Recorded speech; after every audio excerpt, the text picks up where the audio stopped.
Good evening, everyone, and welcome back to another chapter of Homeland.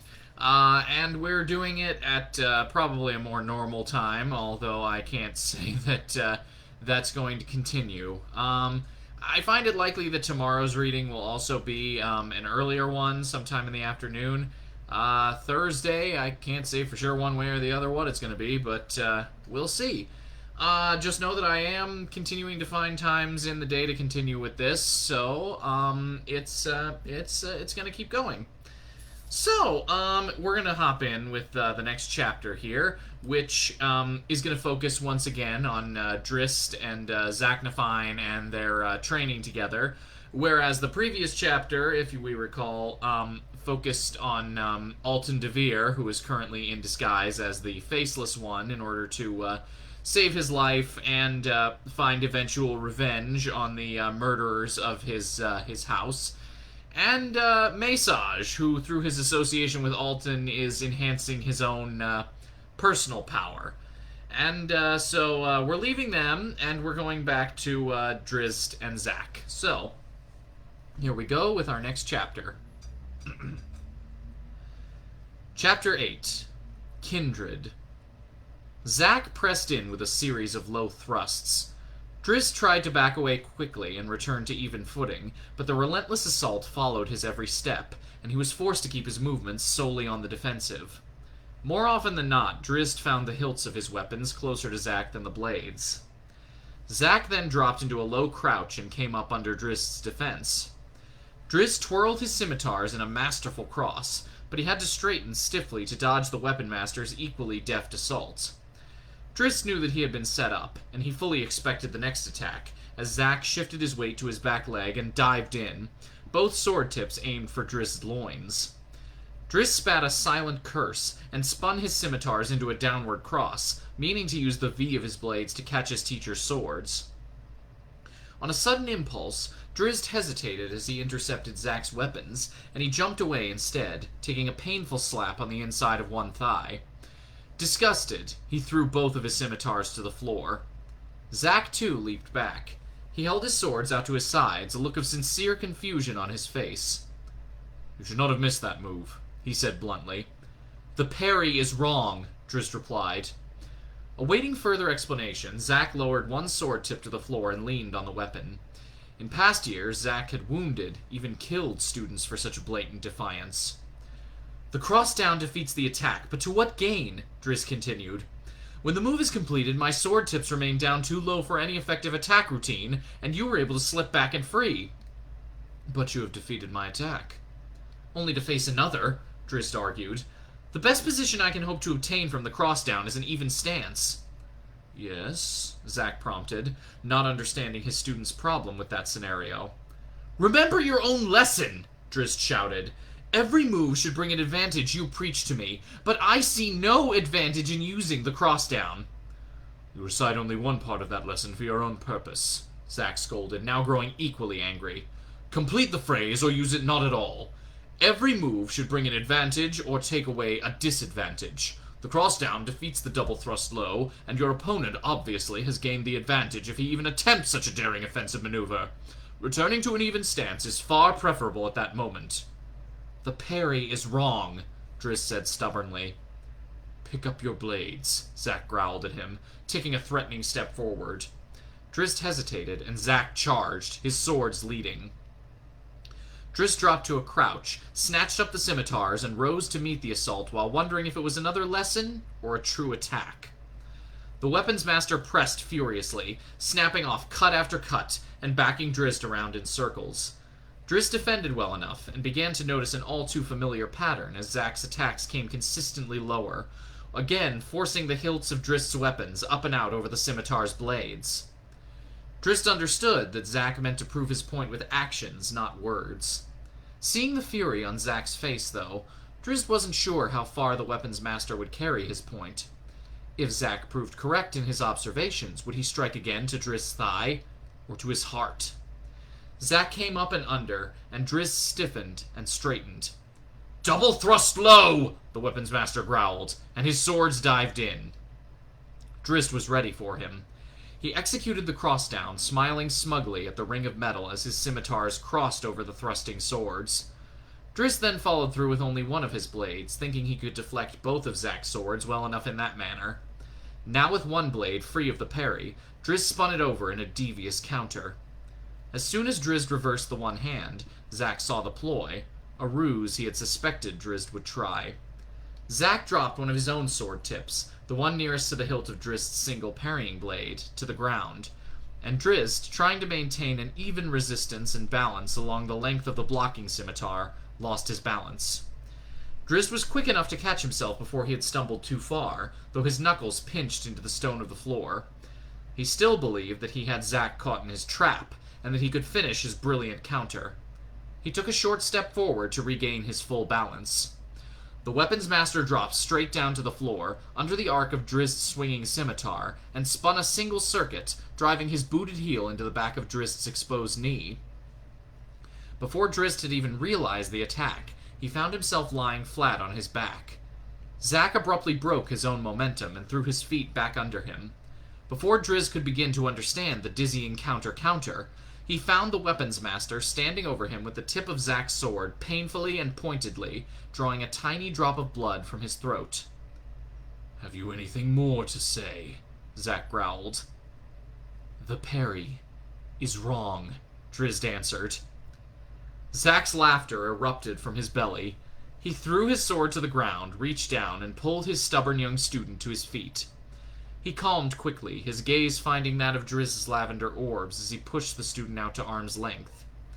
Zak marveled at the ease of Drizzt's stance, the way he held the twin scimitars almost as if they were a natural extension of his arms. Drizzt had been in training only a few months, but already he had mastered the use of nearly every weapon in the vast armory of House Do'Urden. Those scimitars, Drizzt's chosen weapons, with curving blades that enhanced the dizzying flow of the young fighter's sweeping battle style. With those scimitars in hand, this young drow, barely more than a child, could outfight half the members of the Academy, and a shiver tingled through Zak's spine when he pondered just how magnificent Drizzt would become after years of training. It was not just the physical abilities and potential of Drizzt Do'Urden that made Zaknafein pause and take note, however. Zak had come to realize that Drizzt's temperament was indeed different from that of the average drow. Drizzt possessed a spirit of innocence that lacked any maliciousness. Zak couldn't help but feel proud when he looked upon Drizzt. In all manners, the young drow held to the same principles, morals so unusual in Menzoberranzan, as Zak. Drizzt had recognized the connection as well, though he had no idea of how unique his and Zak's shared perceptions were in the evil drow world. He realized that Uncle Zak was different from any of the other dark elves he had come to know, though that included his own family and a few dozen of the house's soldiers. Certainly Zak was much different from Briza, Drizzt's older sister, with her zealous, almost blind ambitions in the mysterious religion of Lolth.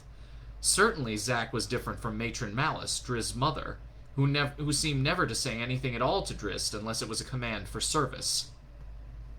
Zak was able to smile at situations that didn't necessarily bring pain to anyone. He was the first drow Drizzt had met who was apparently content with his station in life. Zak was the first drow Drizzt had ever heard laugh. "A good try," the weapons master conceded of Drizzt's failed counter. "In a real battle I would have been dead," Drizzt replied. "Surely," said Zak. "But that is why we train. Your plan was masterful, your timing perfect. Only the situation was wrong. Still, I will say it was a good try." "You expected it," said the student. Zak smiled and nodded. "That is, perhaps, because I had seen the maneuver attempted by another student." "Against you?" Drizzt asked, feeling a little less special now that he knew his battle insights were not so unique. "Hardly," Zak replied with a wink. "I watched the counter fail from the same angle as you, to the same result." Drizzt's face brightened again. "We think alike," he commented. "We do," said Zak. "But my knowledge has been increased by 4 centuries of experience, while you have not even lived through a score of years. Trust me, my eager student. The cross-down is the correct parry." "Perhaps," Drizzt replied. Zak hid a smile. "When you find a better counter, we shall try it. But until then, trust my word. I have trained more soldiers than I can count, all the army of House Do'Urden, and 10 times that number when I served as a master in Melee Magthia. I taught Risen, all of your sisters, and both of your brothers. Both? Zack paused and shot a curious glance at Drizzt. I see, he said after a moment. They never bothered to tell you. Zack wondered if it was his place to tell Drizzt the truth. He doubted that Matron Malice would care either way. She probably hadn't told Drizzt simply because she hadn't considered the story of Nalfein's death worth telling. Yes, both, Zack decided to explain. You had 2 brothers when you were born. Dinan, whom you know, and an older one, Nalfein, a wizard of considerable power. Nalfein was killed in battle on the very night you drew your first breath. Against dwarves or vicious gnomes? Drizzt squeaked, as wide-eyed as a child begging for a frightening bedtime story. Was he defending the city from evil conquerors or rogue monsters? Zack had a hard time reconciling the warped perceptions of Drizzt's innocent beliefs. Bury the young in lies, he lamented under his breath. But to Drizzt he answered, no. Then against some opponent more foul, Drizzt pressed. Wicked elves from the surface. He died at the hands of a drow, Zack snapped in frustration, stealing the eagerness from Drizzt's shining eyes. Drizzt slumped back to consider the possibilities, and Zack could hardly bear to watch the confusion that twisted his young face. War with another city? Drizzt asked somberly. I did not know. Zack let it go at that. He turned and moved silently toward his private chamber. Let Malice or one of her lackeys destroy Drizzt's innocent logic. Behind him, Drizzt held his next line of questions in check, understanding that the conversation and the lesson was at an end. Understanding, too, that something important had just transpired. The Weapons Master battled Drizzt through long hours as the days blended into 10 days, and the 10 days into months. Time became unimportant. They fought until Time became unimportant. They fought until exhaustion overwhelmed them, and they went back to the training floor again as soon as they were able. By the 3rd year, at the age of 19, Drizzt was able to hold out for hours against the Weapons Master, even taking the offensive in many of their contests. Zack enjoyed these days. For the first time in many years, he had met one with the potential to become his fighting equal. For the first time that Zack could ever remember, laughter often accompanied the clash of adamantine weapons in the training room. He watched Drizzt grow tall and straight, attentive, eager, and intelligent. The Masters of the Academy would be hard put just to hold a stalemate against Drizzt, even in his first year. That thought thrilled the Weapons Master only as long as it took him to remember the principles of the Academy, the precepts of drow life, and what they would do to his wonderful student. How they would steal that smile from Drizzt's lavender eyes. A pointed reminder of that drow world outside the practice room visited them one day, in the person of Matron Malice. Address her with proper respect, Zack warned Drizzt, when Maya announced the Matron Mother's entrance. The Weapons Master prudently moved out a few steps to greet the head of House Do'Urden privately. My greetings, Matron, he said with a low bow. To what do I owe the honor of your presence? Matron Malice laughed at him, seeing through his facade.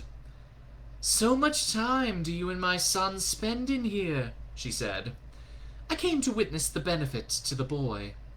He is a fine fighter, Zack assured her. He will have to be, Malice muttered. He goes to the academy in only a year. Zack narrowed his eyes at her doubting words and growled, The academy has never seen a finer swordsman. The matron walked away from him to stand before Drizzt. I do not doubt your prowess with the blade, she said to Drizzt, though she shot a sly gaze back at Zack as she spoke the words. You have the proper blood. There are other qualities that make up a drow warrior. Qualities of the heart. The attitude of a warrior. Drizzt didn't know how to respond to her. He had seen her only a few times in all of the last 3 years, and they had exchanged no words. Zack saw the confusion on Drizzt's face, and feared that the boy would slip up. Precisely what Matron Malice wanted. Then Malice would have an excuse to pull Drizzt out of Zack's tutelage, dishonoring Zack in the process, and give him over to Dinan or some other passionless killer. Zack may have been the finest instructor with the blade, But now that Drizzt had learned the use of weapons, Malice wanted him emotionally hardened. Zak couldn't risk it. He valued his time with young Drizzt too much. He pulled his swords from their jeweled scabbards and charged right by Matron Malice, yelling, "Show her, young warrior!" Drizzt's eyes became burning flames at the approach of his wild instructor. His scimitars came into his hands as quickly as if he had willed them to appear. It was a good thing they had. Zak came in on Drizzt with a fury that the young drow had never before seen, more so even than the time Zak had shown Drizzt the value of the cross-down parry. Sparks flew as sword rang against scimitar, and Drizzt found himself driven back, both of his arms already aching from the thudding force of the heavy blows. "What are you?" Drizzt tried to ask. "Show her!" Zak growled, slamming in again and again. Drizzt barely dodged one cut that surely would have killed him. Still, confusion kept his moves purely defensive. Zak slapped one of Drizzt's scimitars, then the other, out wide, and used an unexpected weapon, bringing his foot straight up in front of him and slamming his heel into Drizzt's nose. Drizzt heard the crackle of cartilage and felt the warmth of his own blood running freely down his face. He dived back into a roll, trying to keep a safe distance from his crazed opponent until he could realign his senses. From his knees he saw Zak, a short distance away and approaching. "Show her," Zak growled angrily with every determined step. The purple flames of fairy fire lined Drizzt's skin, making him an easier target. He responded the only way he could.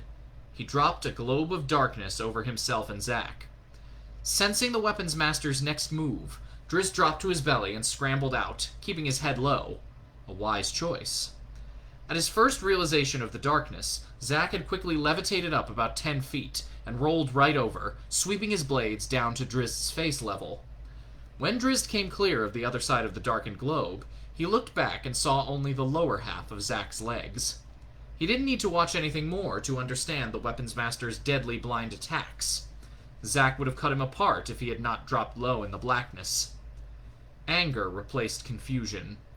When Zak dropped from his magical perch and came rushing back out to the front of the globe, Drizzt let his rage lead him back into the fight. He spun a pirouette just before he reached Zak, his lead scimitar cutting a gracefully arcing line, and his other following in a deceptively sharp stab straight over that line. Zak dodged the thrusting point and put a backhand block on the other. Drizzt wasn't finished. He set his thrusting blade into a series of short, wicked pokes that kept Zak on the retreat for a dozen steps and more, back into the conjured darkness. They now had to rely on their incredibly keen sense of hearing and their instincts. Zak finally managed to regain a foothold, but Drizzt immediately set his own feet into action, kicking away whenever the balance of his swinging blades allowed for it. One foot even slipped through Zak's defenses, blasting the breath from the weapons master's lungs. They came back out to the side of the globe, and Zak, too, glowed in the outline of fairy fire. The weapons master felt sickened by the hatred etched on his young student's face, but realized that this time neither he nor Drizzt had been given a choice in the matter. This fight had to be ugly, had to be real. Gradually, Zak settled into an easy rhythm, solely defensive, and let Drizzt, in his explosive fury, wear himself down. Drizzt played on, relentless and tireless.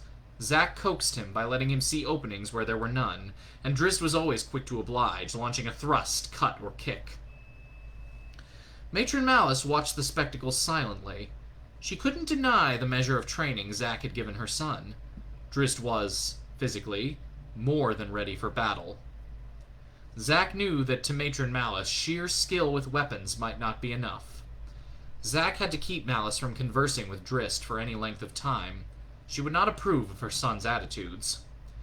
Drizzt was tiring now, Zak could see, though he recognized the weariness in his student's arms to be partly deception. Go with it, he muttered silently, and suddenly twisted his ankle, his right arm flailing out wide and low as he struggled for balance, opening a hole in his defenses that Drizzt could not resist. The expected thrust came in a flash, and Zak's left arm streaked in a short crosscut that slapped the scimitar right out of Drizzt's hand. "Ha!" Drizzt cried, having expected the move and launching his second ruse. His remaining scimitar knifed over Zak's left shoulder, inevitably dipping in the follow-through of the parry. But by the time Drizzt even launched the second blow, Zak was already down to his knees. As Drizzt's blade cut harmlessly high, Zak sprang to his feet and launched a right cross, hilt first, that caught Drizzt squarely in the face. A stunned Drizzt leapt back a long step and stood perfectly still for a long moment. His remaining scimitar dropped to the ground, and his glossed eyes did not blink. "A feint within a feint within a feint," Zak calmly explained. Drizzt slumped to the floor, unconscious. Matron Malice nodded her approval as Zak walked back over to her. "He is ready for the academy," she remarked. Zak's face turned sour, and he did not answer. "Vienna is there already," Malice continued, "to teach as a mistress in Arachtinolith, the school of Loth. It is a high honor." A laurel for House Do'Urden, Zak knew, but he was smart enough to keep his thoughts silent. "Dinan will leave soon," said the matron. Zak was surprised. 2 children serving as masters in the academy at the same time. "You must have worked hard to get such accommodations," he dared to remark. Matron Malice smiled. "Favors owed, favors called in." "To what end?" asked Zak. "Protection for Drizzt?" Malice laughed aloud. "From what I have just witnessed, Drizzt would more likely protect the other 2. Zak bit his lip at the comment. Dinan was still twice the fighter and 10 times the heartless killer as Drizzt. Zak knew that Malice had other motives. 3 of the first 8 houses will be represented by no fewer than 4 children in the academy over the next 2 decades, Matron Malice admitted. Matron Bainry's own son will begin in the same class as Drizzt. "So you have aspirations," Zak said. "How high, then, will House Do'Urden climb under the guidance of Matron Malice?" "Sarcasm will cost you your tongue," the matron mother warned. "We would be fools to let slip such an opportunity to learn more of our rivals. The first 8 houses," Zak mused. "Be cautious, Matron Malice. Do not forget to watch for rivals among the lesser houses. There once was a house named De Vere that made such a mistake." "No attack will come from behind," Malice sneered. "We are the 9th house, but boast more power than but a handful of others. None will strike at our backs. There are easier targets higher up the line." "And all to our gain," Zak put in. "That is the point of it all, is it not?" Malice asked, her evil smile wide on her face. Zak didn't need to respond. The matron knew his true feelings. That precisely was not the point. "Speak less, and your jaw will heal faster," Zak said later, when he again was alone with Drizzt. Drizzt cast him a vile glance. The weapons master shook his head. "We've become great friends," he said. "So I had thought," mumbled Drizzt. "Then think clearly," Zak scolded.